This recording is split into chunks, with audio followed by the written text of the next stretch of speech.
আজি ইছলাম ধৰ্মাৱলম্বী লোকসকলৰ পবিত্ৰ ঈদ উল ফিতৰ এমাহজোৰা ৰোজাৰ অন্তত আজি অনুষ্ঠিত কৰা হৈছে ঈদ উল ফিতৰ। ঈদ উল ফিতৰ উপলক্ষে ৰাজ্যৰ প্ৰান্তে প্ৰান্তে উৎসাহ উদ্দীপনা। ঈদৰ এই পবিত্ৰ দিনটোত বাইহাটা চাৰিআলিৰ কমলপুৰ টাউন মছজিদত কেন্দ্ৰীয়ভাৱে অঞ্চলটোৰ ভিন্ন প্ৰান্তৰ লোক সমবেত হৈ সমূহীয়া নামাজ আদায় কৰে। ভাতৃত্ববোধ, শান্তি আৰু সম্প্ৰীতি অটুট ৰখাৰ উদ্দেশ্যৰে ইজনে সিজনৰ লগত আলিংগন কৰে ইছলাম ধৰ্মৰ লোকসকলে। এমাহজোৰা ৰোজাৰ অন্তত আজি পবিত্ৰ ঈদ কেনেদৰে উদযাপন কৰিলে? আজি আমি খুবেই ভাল লাগিছে। আমি এমাহ যেতিয়া আমি ৰোজা থাকোঁ, ভোকত থাকি পেলাই আল্লাহৰ সৈতে উপাসনা কৰোঁ। আজিৰ দিনটো আমাৰ খুবেই আনন্দৰ দিন আৰু এই দিনটোত আমি সকলো দেশবাসীৰ কাৰণে আমি দোৱা কৰা যায়।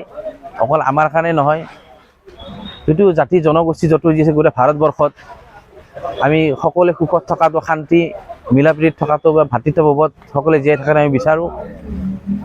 আৰু আমাৰ মই গোটেই দেশবাসীকে আমাৰ ঈদ উল ফিতৰৰ শুভেচ্ছা যাচিছোঁ। আৰু অসমবাসীৰ কাৰণেও কৈছোঁ, যেতিয়া আমাৰ চেনেহৰ বহাগ আহি আছে, সেই বহাগ বিহুৰ কাৰণে মই শুভেচ্ছা যাচিলোঁ।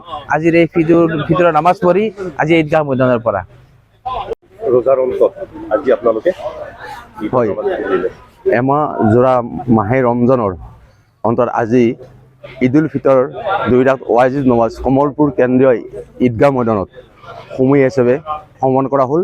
আৰু এই ঈদগাহ ময়দানতে বিশ্ব শান্তিৰ হকে আমাৰ ইমাম চাহেবে সমূহীয়া দোৱা কৰিলে আৰু দোৱাৰ উচুলে যাতে অসমৰ সকলো জনগোষ্ঠী যাতে আমি ভাই হিচাপে মিলা প্ৰীতিৰে থাকিব পাৰোঁ, তাৰ কাৰণে আমি আল্লাহৰ ওচৰত, ভগৱানৰ ওচৰত প্ৰাৰ্থনা জনাইছোঁ।